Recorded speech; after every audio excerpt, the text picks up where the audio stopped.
Saludos, damas y caballeros. En vivo desde el Xavier School for Gifted Youngster es el Disco y Rex Show, un programa sobre ciencia ficción, fantasía y muchas cosas más. Y ahora con ustedes, Disco Volta y Cyrano Rex. Un gusto saludarte nuevamente, Disco. El Cretácico tiene una temperatura desagradable. El calor no te lo puedes imaginar. Creo que esta temporada no es la mejor para visitar al Cretácico. Si alguna vez tienes esos deseos, te recomiendo hacerlo quizás después de que pasen estas temperaturas. A mí mis circuitos ya se me derritieron como 3 veces. Me he puesto nitrógeno en mis circuitos ahorita para poder apalar un poco el calor. Pero sí, creo que todo el universo va a una ola de calor intensa. Seguramente.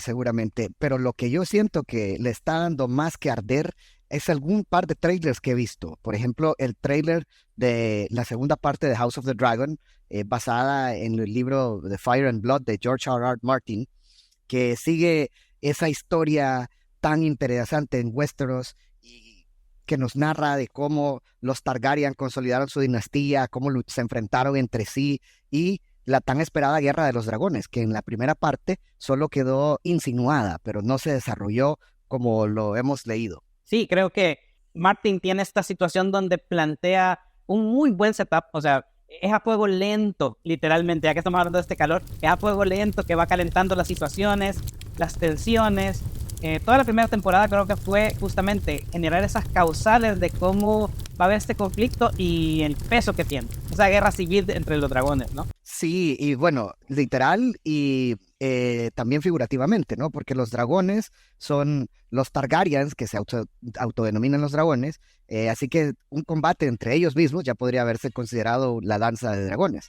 Pero en este caso, estamos hablando de una época en que los Targaryen aún conservaban cierta cantidad de dragones y que los utilizaban para intimidar a su pueblo, y cuando empezaran las crisis, los usaban como armas de destrucción masiva. Sí, son básicamente el armamento pesado que nunca logramos ver en la saga de Game of Thrones, porque si bien vimos la capacidad destructiva de los dragones de Daenerys, pero creo que nunca logramos ver justamente esa batalla dragón-dragón, un poquito en los últimos episodios con ese dragón White Walker, pero aquí probablemente vamos a ver algo más recio, una lucha aérea de fuego contra fuego. Sí, totalmente. Y bueno, va a quedar claro el por qué, contrario a otras fantasías, en los libros de George Martin, un caballero solitario es incapaz de vencer a un dragón, ¿no? Y cuando vemos las dimensiones de sus dragones, los poderes, las armaduras que tienen, lo destructivo que son sus llamas, esto se vuelve fácilmente comprensible. Además de el poder de los dragones, también vamos a ver las tensiones entre los Targaryens. Y eso es algo que a mí me gusta mucho de cómo escribe Martin, porque sus personajes no son tan predecibles o no siempre son tan idealistas. En muchas ocasiones el que nosotros pensamos que puede ser el bueno no es el que gana o no es tan bueno como parece. Y en algunas otras ocasiones el malo puede tener algunos fines más nobles de lo que uno originalmente pensaba o menos egoístas. Entonces esa variación la vamos a ver también en esta segunda temporada de la serie. Vamos a ver una transformación y, digamos, spoilers, para quienes no han leído el libro, vamos a ver algo mucho mejor elaborado en cuanto a transformación de personajes de lo que vimos con Daenerys cuando se enloquece, ¿no? Pues para quienes no han leído el libro es una invitación. Está lleno de plot twists, de situaciones complejas, de dramas familiares. Vale la pena la lectura y creo que este tráiler nos orienta para los que sabemos descubrir esos easter eggs, que hay cosas que vamos a retomar de los libros. Sí, a mí quizás la parte que más me intriga, te diré, la última temporada de Game of Thrones la vi como a cuentagotas, los últimos episodios salían y después de escuchar los reviews, no tenía la misma emoción, no tenía la misma anticipación de verlos, los terminé viendo muy a distiempo y creo que con ese sinsabor de no haber tenido una conclusión tan satisfactoria. Y comparado con las primeras temporadas que hasta hacíamos reuniones con otros robots para verlas todos juntos, y eso se perdió, siento yo, con las últimas temporadas. Creo que House of Dragon también ha logrado despertar de nuevo esas como expectativas, esa situación donde el lunes estás comentando qué pasó en el último episodio, el hecho de que se van a ir liberando nuevamente, no como temporada completa, sino que semana a semana, y es una cuestión que vas a estar comentando en la oficina, con tus amigos, con tu familia, qué te pareció el episodio, qué viene la próxima semana. Es una anticipación que creo que HBO también está buscando tener, y realmente agradezco hasta cierto punto que en una época donde de repente tenemos disponible múltiples episodios, temporadas completas para hacer un binge, tener por lo menos algo que va así a cuentagotas, que te deja expectativa, que te deja una sensación de quiero ver el próximo episodio, pero no lo puedo ver ahorita, es algo que pues sí, ya quiero tenerlo cerca y tener esa experiencia otra vez. Claro, y creo que hay una gran diferencia que va a hacer que disfrutemos más House of the Dragon que Game of Thrones, y es que Game of Thrones, si bien empezó basándose en los libros de Martin, las últimas temporadas no tienen nada que ver porque ni siquiera ha concluido esa historia Martin. En cambio, Fire and Blood, el libro en el que se basa House of the Dragon, es un solo libro y ya está concluido y completa la historia de los personajes que estamos viendo en la serie. Entonces, no vamos a tener esas transformaciones abruptas como le pasó a Daenerys Targaryen en la última parte de la serie de Game of Thrones, donde de repente un día amaneció de mal humor y se hizo villana. No, vamos a tener una transformación de un personaje clave, pero va a ser progresiva. Nosotros vamos a ver por qué se produce, vamos a ver los efectos y vamos a sentir las consecuencias, no en el último episodio, sino que las consecuencias van a tener efectos me imagino que en varios episodios o en la siguiente temporada. Entonces, me parece algo mucho más prometedor y, como te decía, teniendo la pluma de Martin es una garantía de que el show va a cumplir con nuestras expectativas. Claro, lo único ahí es ser arriesgados a no irnos al otro lado, ¿verdad? Extender la historia tanto donde se pierde el ritmo, se pierde esa expectativa y se vuelve aburrida. La ventaja es que sí, estamos trabajando en base a los libros y queremos llegar a este final. Ojalá que de verdad, que, pues no sé, este elemento de ser demasiado codiciosos no los impulse a tener demasiadas temporadas. Yo creo que a mi criterio podrían ser unas 3 temporadas, cerrar la historia y estamos bien. Yo creo que 3 temporadas basadas en un solo libro te da la oportunidad de explorar bien el libro y de desarrollar los personajes, espaciar los momentos de acción, generar la tensión. Me parece que sería suficiente. Coincido contigo, Disco. Ya más temporadas de eso vamos a caer en el error del Hobbit, que era un libro corto y de repente aparecieron 3 películas. O sea, yo nunca entendí por qué hicieron eso. En cambio, este libro de Fire and Blood no es tan corto como el Hobbit. Así que sí, da material para 3 series. Y luego el plot no es el plot del Hobbit, que básicamente es un cuento. Este es un plot que atraviesa varias generaciones de personajes. De hecho, lo que nosotros estamos viendo dentro de la serie es la segunda mitad del libro. En la primera mitad del libro no son esos los personajes principales, ¿no? Así que ya de por sí no estamos ni siquiera pudiendo cubrir todo lo que incluye Fire and Blood. Oye, Rex, y tú no te llamaron para el casting, porque con unas alitas creo que podrías hacerte dragón ahí. La verdad es que me pidieron que me afeitara el bigote y eso no va conmigo. Así que decidí declinar el papel y yo no puedo hacer lo que hizo Romero durante su papel como el Joker, que permitió que le maquillaran el bigote. Eso para mí no valdría, así que preferí declinar. Vamos a ver qué jóvenes talentos surgen en este nuevo escenario. No, tú y yo sabemos que la tecnología para borrar bigotes que pasó con Superman no está ahí la tecnología todavía. En mis tiempos, donde la inteligencia artificial puede hacer maravillas, ahí te borramos el bigote, la barba, las cejas, todo el pelo que quieras que te borremos y se puede hacer, pero creo que acá en este presente de 2024 todavía no tenemos la tecnología de borrar el pelo. Imagínate en el Cretácico, ¿no? Y en otro tráiler mucho menos emocionante, tuve la oportunidad de ver lo nuevo de Star Wars, un tráiler de un personaje que se llama The Acolyte, que tuvo su debut en la serie de Obi-Wan, una serie que no me gustó para nada, y luego veo el tráiler y no tengo ni la más mínima idea de qué se trata. Tal vez tus circuitos te han permitido computar mejor qué es lo que vamos a ver en esta serie. Realmente también me parece algo un poco misterioso, no sé si esa será la palabra correcta para describirlo, pero sí como intrigante por lo menos.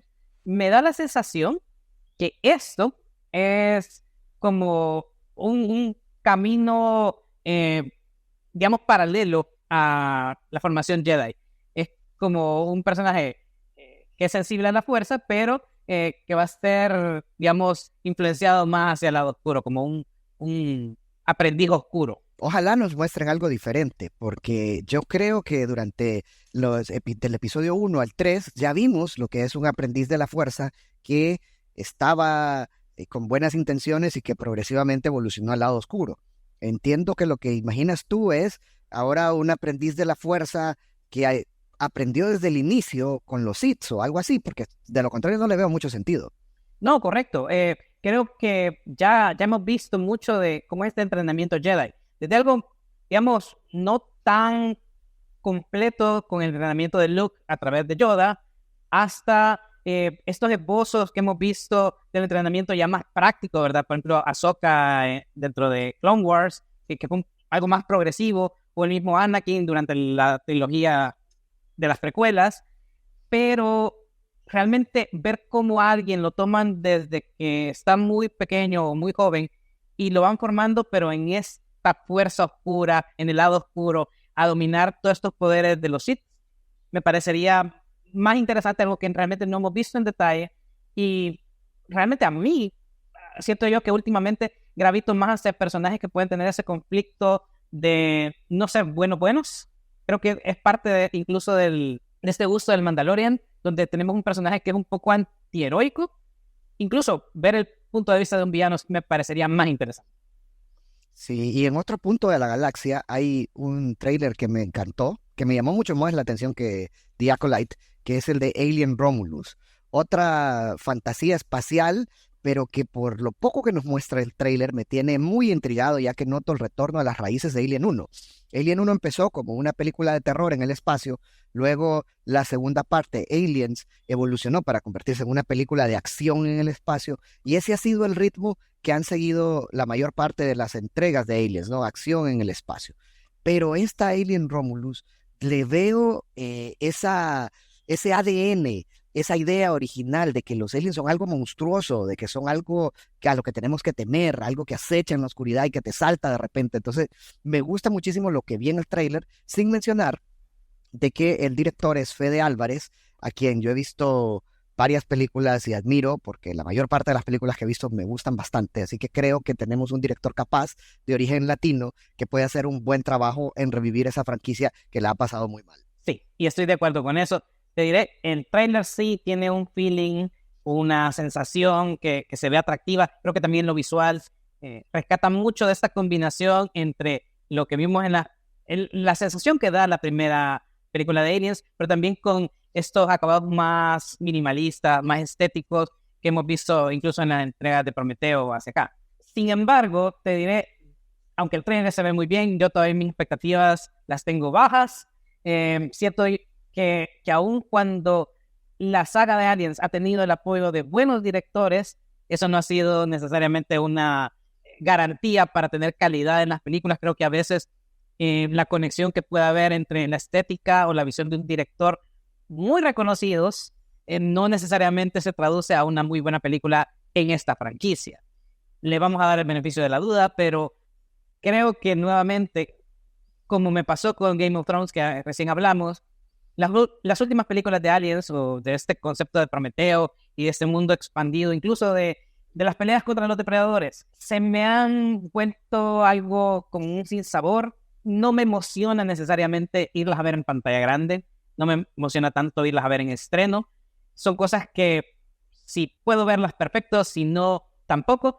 Espero equivocarme y tener la oportunidad de ver un renacer de esta saga porque me encanta, pero sí, todavía mis expectativas están bajas y espero equivocarme, pero pues ya tenemos unos antecedentes que una buena calidad de dirección no necesariamente se traduce en una buena calidad de película de Alien. En efecto, Disco. Ahora, yo quisiera, y ya que mencionaste a los depredadores, que tomaran una lección de la última película de Depredador, de Prey, que a pesar de que las películas que le precedieron no eran buenas, Prey consiguió revivir el género, le encontró una forma original de volver a las raíces. En esta película, el depredador se enfrenta a una aborigen que no tiene la tecnología y al hacer la historia en el pasado, le devolvieron esa cualidad de la primera, ¿no? De que era algo muy salvaje, de que era algo selvático, de que no habían medios para combatir esa criatura, y eso me gustó muchísimo. Así que se la pensaron bien, encontraron una forma, encontraron una historia que consiguió darle vida a esa franquicia. Las que no han visto Prey, se las recomiendo, es una película que salió muy discretamente, creo que fue directo al streaming y que es excelente. Esta Alien Romulus no está saliendo discretamente, va a tener un lanzamiento en el cine. Espero que esa inversión que están haciendo en esta película redunde en, primero, buenos argumentos. Y luego, por lo que se ve del tráiler, los efectos especiales se notan bien, así que creo que la calidad de producción puede estar bien. Y esperemos que Fede Álvarez logre rescatarla. Fede Álvarez ya tiene experiencia reviviendo algunas franquicias clásicas. Él tiene una versión de Evil Dead que me parece interesante, que contrasta bastante con las Evil Dead de Sam Raimi, pero que en lo personal me parece atractiva porque lograba retomar algo de el terror del original, aunque perdió gran parte de la comedia, ¿no? Que era algo que las caracterizaba bastante. Sí, yo creo que tener esa valentía de romper con los esquemas de lo ya tradicional, lo que ya esperas de una franquicia, hace que realmente sea una herramienta útil al momento de plantear algo nuevo. Lo que mencionabas de Prey.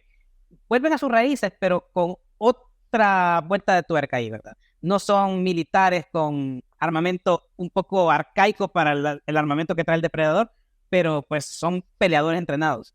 Acá esta chica, la aborigen, ¿verdad? Con arco, flecha y cosas que puede improvisar en su cacería y su experiencia, logra enfrentarse también, ¿verdad? Entonces, rescatan elementos de lo original para traerlo acá. Para mí, lo que me podría convencer de que fuera un remake o una continuación exitosa en esta nueva película de Romulus, para mí sería mostrar a los aliens como estos entes peligrosos, pero que también los humanos, su recursividad les permitiría de alguna manera sobrevivir, enfrentarse al alien, aunque fuera una victoria pírrica, ¿verdad? Donde probablemente, no sé si muchos, pero o todos deberían de tener algún tipo de sacrificio para poder derrotar a esta amenaza que es básicamente algo, no sé, catastrófico que puede destruir fácilmente a cualquier humano. Sí, yo creo que ese es importante, eso es importante lo que acabas de mencionar, Disco, el sacrificio. En la primera película de Alien, spoiler para quienes no la han visto, muere casi toda la tripulación, solo sobrevive Ripley. En la segunda película, el sacrificio es de todos los Marines que llegan a auxiliar a esa comunidad que supuestamente que está infectada de aliens y que supuestamente ellos están capacitados para derrotar y que pronto nos damos cuenta que no es así. En la tercera película, el sacrificio es de Ripley y ella cierra esa saga, una película que no es perfecta, pero que me gustaba el elemento de que la saga tenía un final y que ella acababa con el alien sacrificándose, y para mí cerraba el arco de Ripley. Lo que sigue en la cuarta ya son deformidades que yo detesté. No le encontré nada rescatable y sobre todo destruye el sacrificio de Ripley. Entonces, ojalá que en esta nueva saga no tengamos a Ripley, sino que tengamos a otro personaje que sea el que conduzca la historia y que entiendan eso, ¿no? De que nosotros, Alien, no solo son los xenomorfos, sino que Alien es Ripley y los personajes que nosotros seguíamos. O sea, yo no habría sido fan de Alien si hubiese sido en lugar de una heroína tan recurrente, tan poderosa, que evoluciona con una mente tan fría, si hubiese sido un personaje menos interesante. Me pongo a pensar, si ponemos a Rey Skywalker en la saga de Alien, yo no habría sido fan de Alien, porque ese es un personaje que no me deja nada, pero Ripley, sí, yo siempre, desde la primera película, le admiré mucho el temple que tenía cuando los tripulantes del Nostromo salieron a explorar, son atacados por los primeros aliens y cuando intentan ingresar a la nave, ella es la que se planta frente al capitán, a su superior y le dice, ustedes no pueden ingresar, tienen que seguir una cuarentena.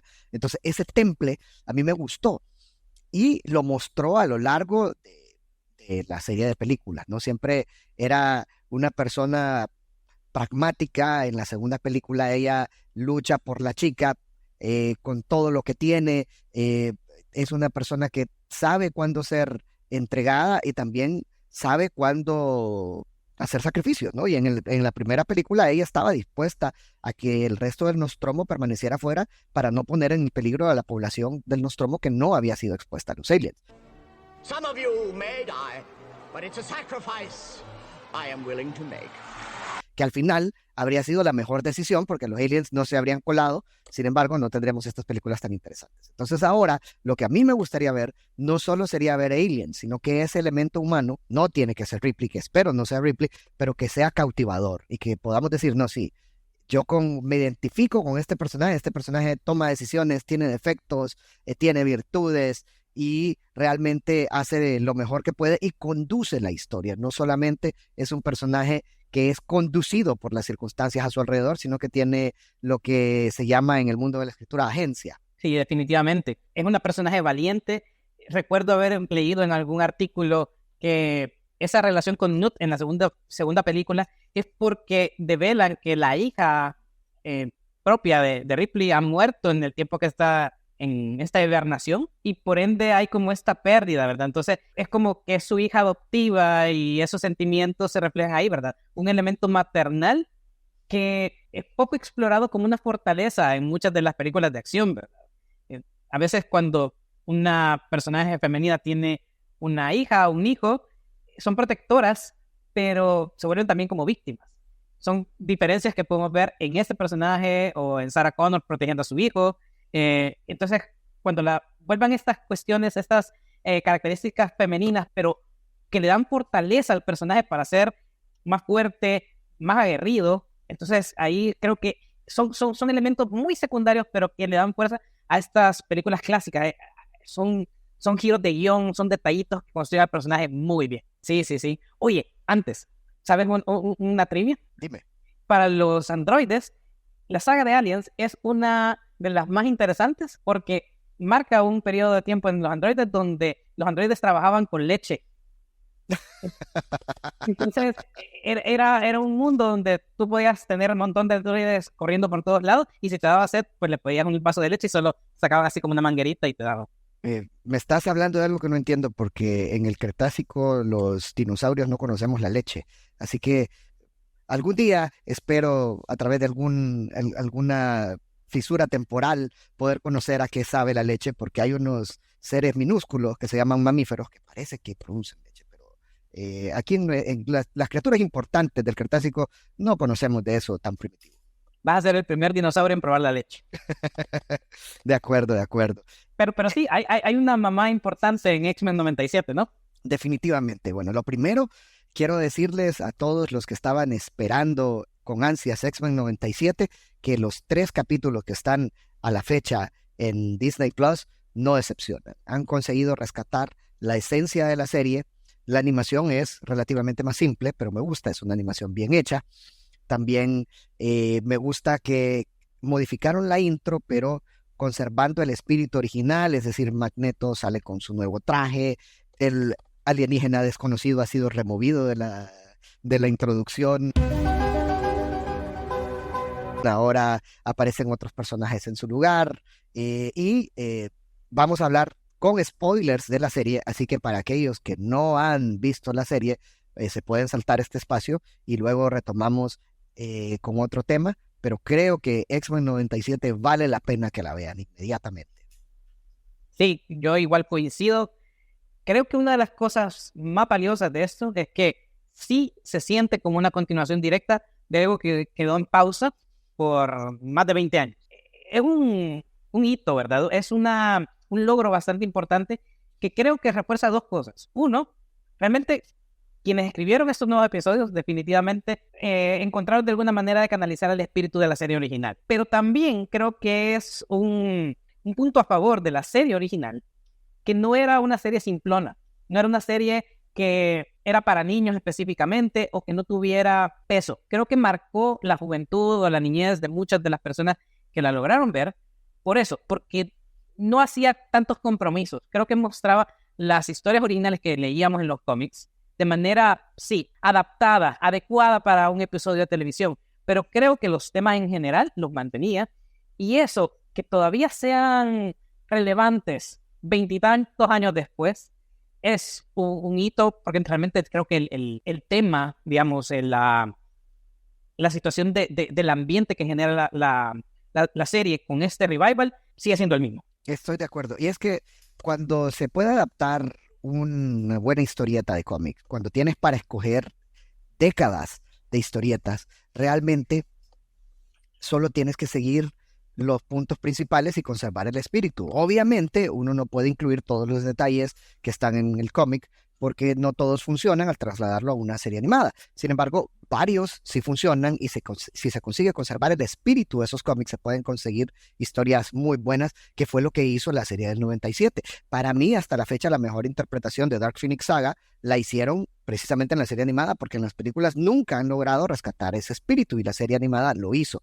Y ahora, en esta nueva etapa, la serie animada está rescatando una fase sumamente interesante de los X-Men, y es cuando son dirigidos por Magneto, su antiguo enemigo, amigo de Xavier, y que de repente recibe la confianza de Xavier para continuar con su legado. Y eso en detrimento de las intenciones de Cyclops, que esperaba ser el alumno destacado y ser quien siguiera llevando la bandera de la escuela de Gifted Youngsters, y de repente aparece su enemigo y le dice, no, ¿sabes qué? Vos no sos el consentido de Xavier, ese soy yo. Y yo voy a seguirlo, voy a seguir sus enseñanzas, pero con mis métodos, porque yo no soy Xavier. Entonces, eso me gusta mucho porque te crea conflictos internos. Y es lo mismo que estábamos hablando con Aliens. Lo bonito de los X-Men es que entre ellos hay relaciones a veces armónicas, a veces conflictivas, y que se pueden explorar aparte del campo de batalla. Entonces, de repente, tenemos a un Magneto que no se lleva bien con Cyclops, pero que se lleva muy bien con Rogue. Tenemos a un Cyclops que tampoco se lleva bien con Wolverine, pero que se entiende con Jean. Tenemos a un Gambit que hasta ahorita en esta parte no ha sido tan utilizado en estos 3 primeros capítulos, pero que muestra potencial porque la relación de Gambit con Rogue se está viendo afectada por la presencia de Magneto. Entonces, en algún momento se va a explotar esa relación. Tenemos la introducción de un nuevo personaje, Roberto da Costa, alias Sunspot, que están sentando las bases para una relación con Jubilee. Y no sabemos cuál será su historia familiar en la serie, así que eventualmente llegará a explicarse, lo aseguro, porque él está tomando el lugar que tenía Jubilee en la primera parte. Es decir, él es el nuevo estudiante, él es, incluso en los créditos aparece en el mismo lugar de Jubilee siendo perseguido y que llega frente a la verja acorralado. Entonces nos están dando los símbolos de que él eventualmente va a convertirse, va a sustituir a Jubilee y que va a tener ese papel de la visión que nos traslada a conocer ese mundo tan interesante de los X-Men. Otra relación, Beast es una persona armónica como tú, Disco, es una persona que siempre logra llevarse bien con los demás, que no es tan polémico. Sin embargo, incluso Beast tiene sus momentos en los que desafía a Jean, y estoy haciendo comillas con mis 2 deditos, y que vemos que ella tiene una reacción sumamente abrupta y ofensiva contra Beast. Así que ese tipo de mecánicas yo siento que las están explotando muy bien en esta serie, y es lo que nos gusta de los X-Men. Cuando yo leía cómics y leía los cómics de los X-Men, la gran diferencia cuando yo leía los Avengers era que la mecánica entre los Avengers fuera del campo de batalla no me parecía interesante. Y la mecánica de los X-Men fuera y dentro del campo de batalla me parece muy interesante. Lo otro, que hay una gran diferencia en el nivel de poder de los Avengers y los X-Men. Los Avengers tienen esa mecánica menos personal, pero en el campo de batalla son impresionantes. Tienen elementos que pueden destruir planetas o que pueden comandar ejércitos. Los X-Men, si bien es cierto, tienen algunos miembros sumamente poderosos, también hay en su alineación algunos miembros que no lo son tanto.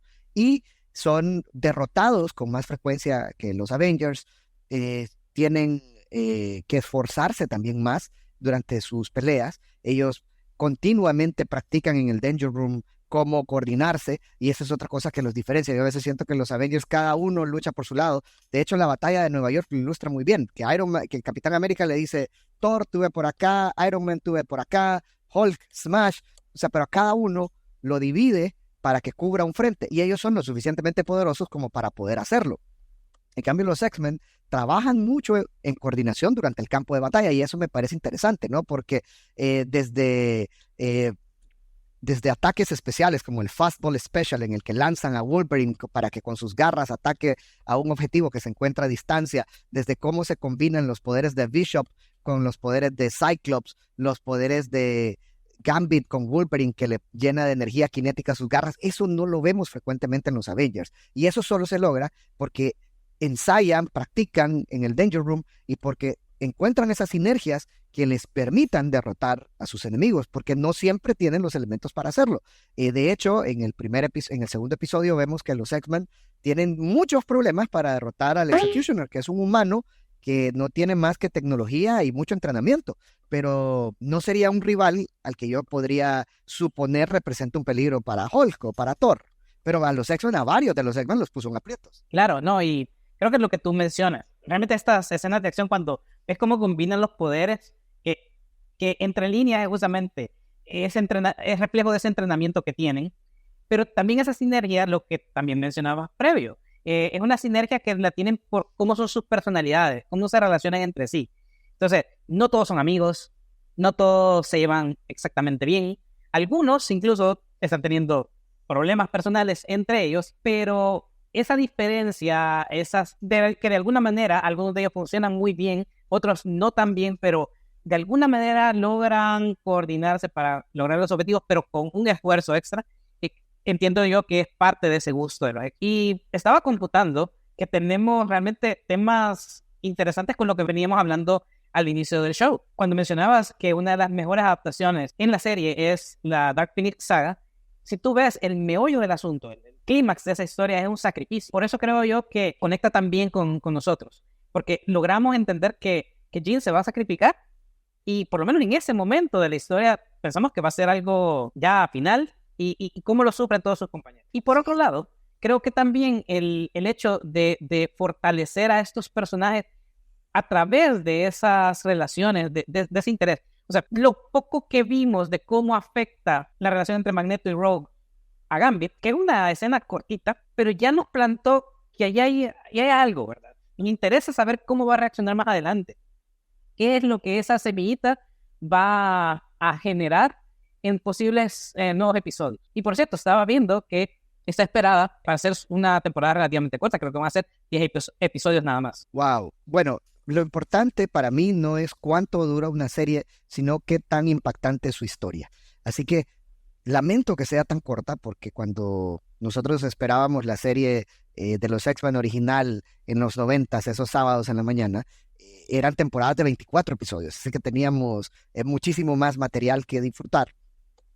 Pero viendo una tendencia que hay de varias series de Disney, de prorrogar innecesariamente series que no tienen suficiente material y que arrastran un plot hasta el cansancio, prefiero una y un millón de veces contar una historia en pocos episodios y que esa historia sea coherente, que tenga una visión de principio a fin y que no llegue creo que el extremo podría ser Lost, que nadie sabía en lo que iba a terminar, incluso las personas que lo estaban escribiendo, y que por eso tiene un final tan poco satisfactorio, porque al final fue como que dijeron, bueno, ya esto hay que terminarlo, inventémonos esto.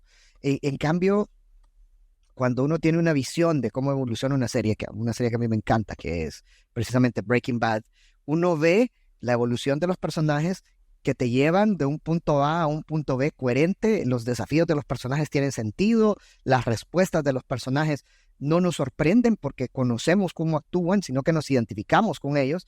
Y creo que en una serie de los X-Men que tenemos drama, acción, si la dejamos corta y sabrosa, es mejor a prolongarla innecesariamente hasta el punto de que no nos interese, que es lo que siento que ha pasado con el Marvel Universe en general, ¿no?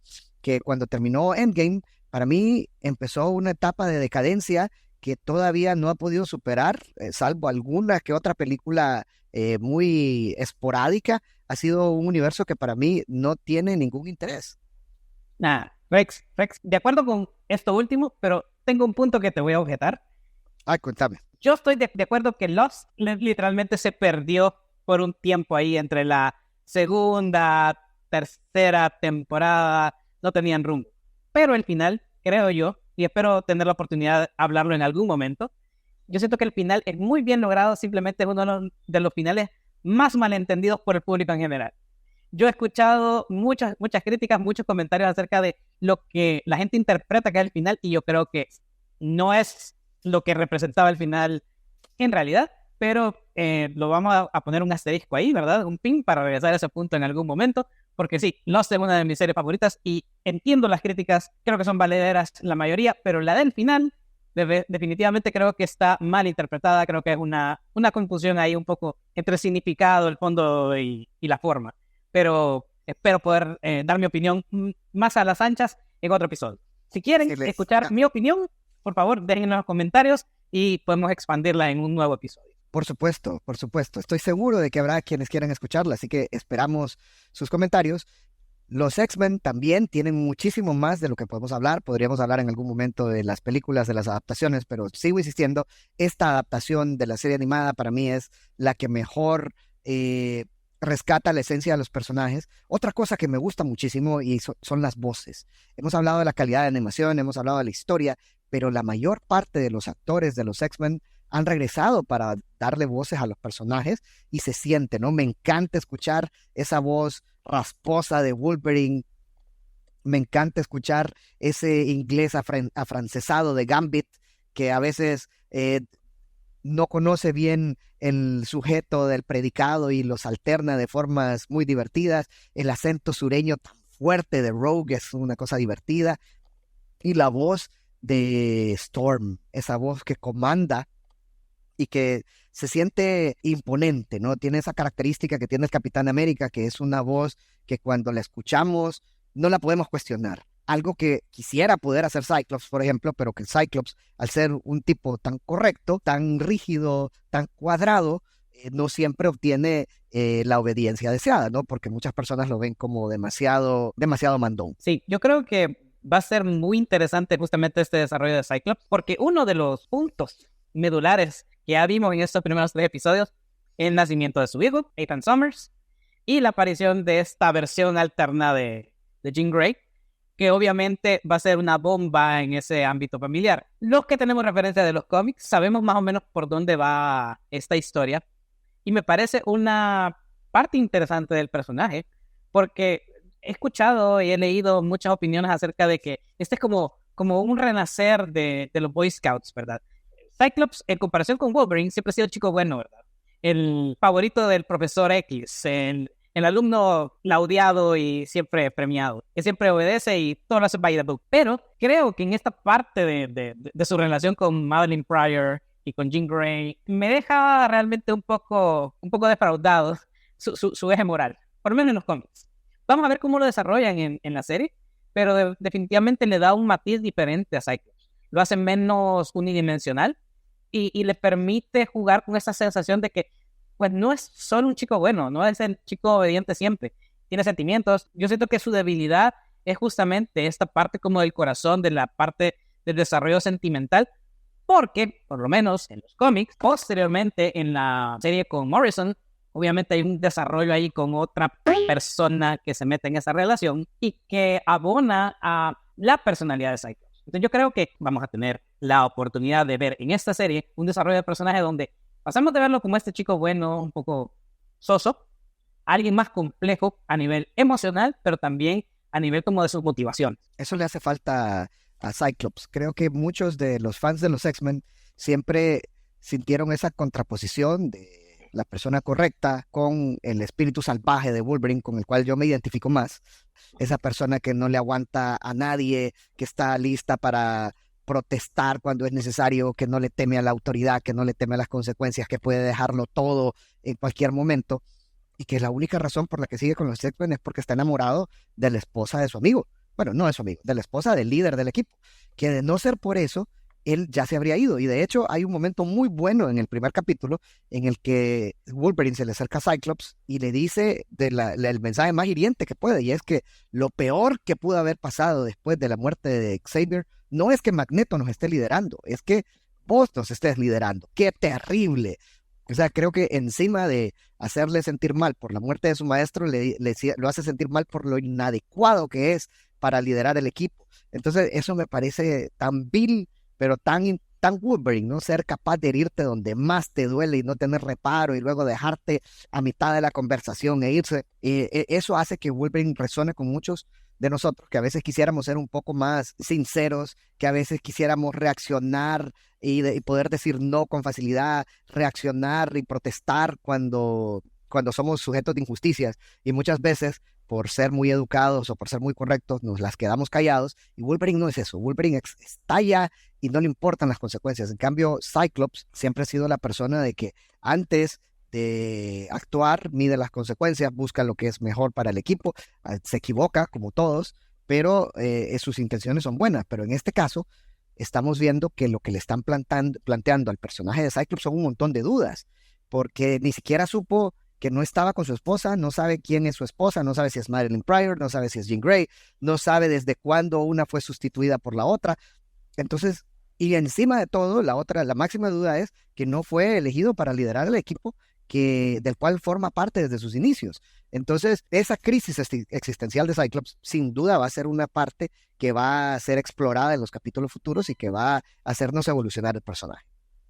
Mira, voy a hacer un comentario tangencial acá, pero uno de los elementos también que me agradan de esta nueva temporada es como un personaje que para mí era hasta desconocido cuando apareció en la serie original, que era Morph. Ahora ya es parte del equipo, después de haber pasado por todo ese debate de haber muerto, revivido, tener este conflicto de que todavía estaba traumado para incorporarse al equipo original y ahora sí es parte del equipo. Pero me gusta que su visual es justamente ya este personaje blanco, calvo y que no parece un humano, porque es la aparición más cercana que hemos visto al personaje que apareció tanto en Age of Apocalypse como en Exiles. Realmente a mí esa serie de cómics de Exiles me parece una de esas joyas escondidas. Si no la han leído y pueden conseguir los cómics, háganlo. No toda la saga, porque tuvo varios escritores, es buena, pero tiene muy buenos elementos. Y uno de los mejores es el desarrollo del personaje de Morph, porque lo vuelven como este personaje chistoso, es como un comedy relief, pero ves lo poderoso que puede llegar a ser al mimetizar, ¿verdad?, a todos estos personajes. Creo que van construyendo ese personaje, ojalá que tenga también desarrollo durante esta temporada, pero también una nueva personalidad que se mete a esta sopa, esta combinación de personalidades tan explosivas que son los X-Men, y de verdad que a mí eso es lo que me gusta de esta serie. Realmente, un elemento que tú decías acerca de las voces, hasta por la misma interpretación de las voces, puedes ver como algunos personajes son un poquito más inocentes, otros son como más hirientes, algunos tienen incluso problemas para comunicarse, ¿verdad?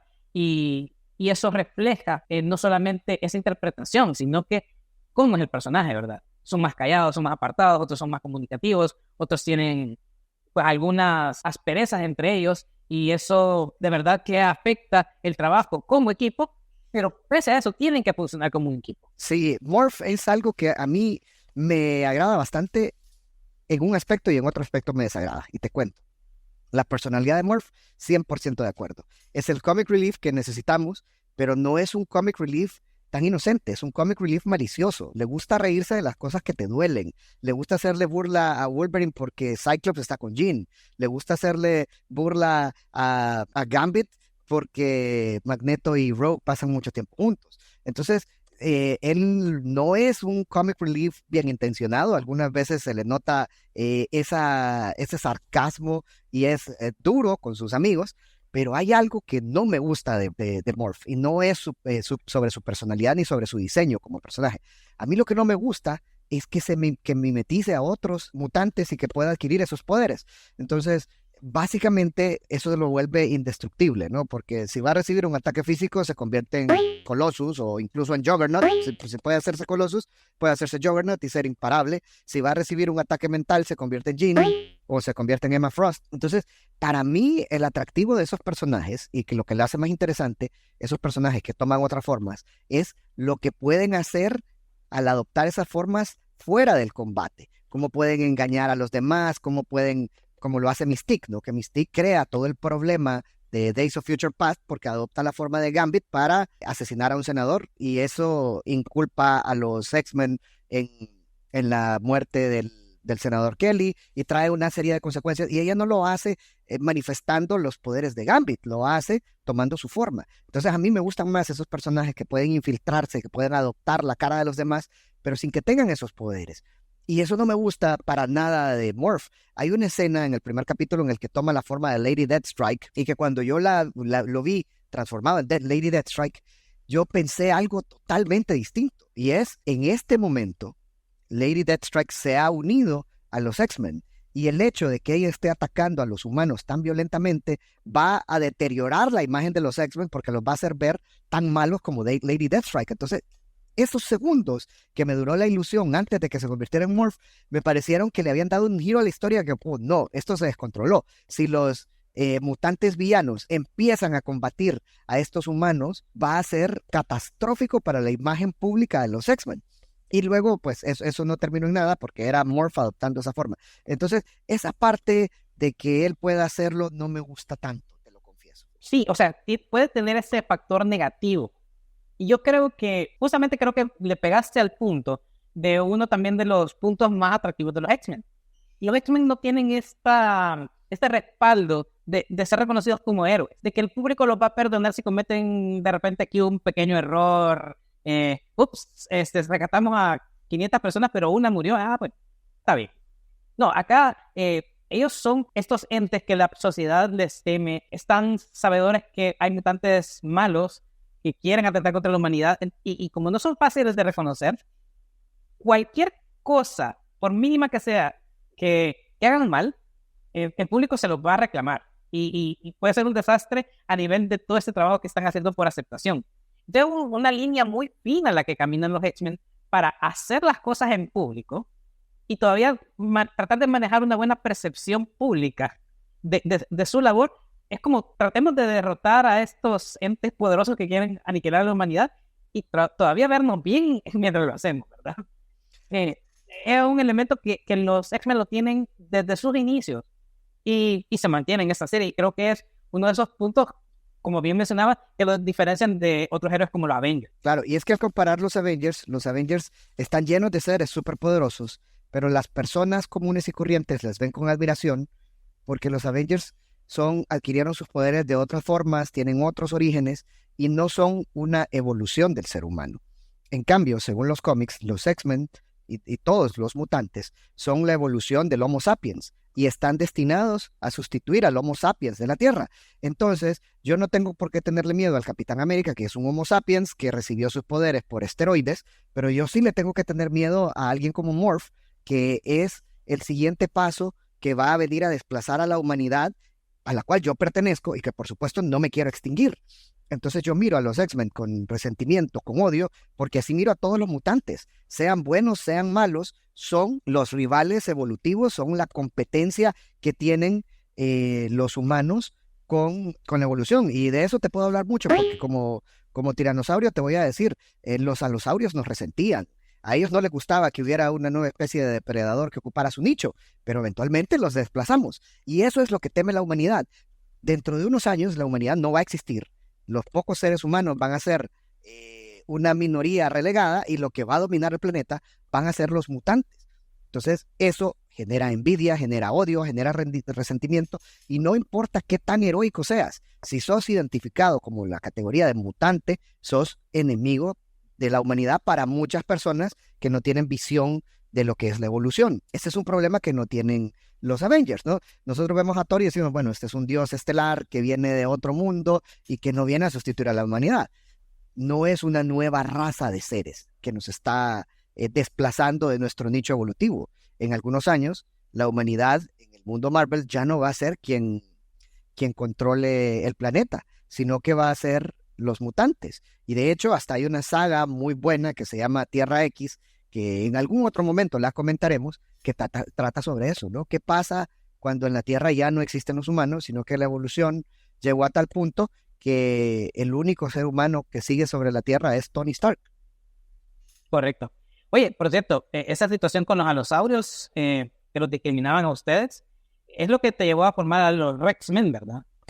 Por supuesto, por supuesto. En algún momento tendremos que hablar de ese maravilloso grupo de de terópodos que han sustituido por completo a los alosaurios. Sí, suena el tema de los X-Men, así salen los X-Men. Creo que hay otra serie que vale la pena mencionar y que hasta la fecha no hemos tocado y que me gustaría hablarla, pero no sé si lo podemos dejar para un capítulo futuro, porque creo que hoy nos hemos extendido bastante. Pero existe un cierto escritor revolucionario de una nueva era de cómics que describió The Walking Dead y una serie que a mí me gusta mucho que se llama Invincible, que no hemos tocado y no sé si te parece interesante para un episodio futuro. Está bien, voy a estar configurando ahorita justamente mi software de torrent para empezar a descargar todos los episodios de Invincible y poderlos tener listos para el próximo episodio.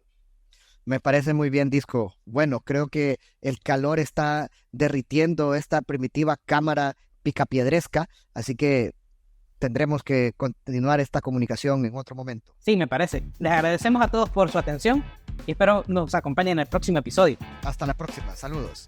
Nos vemos en el futuro.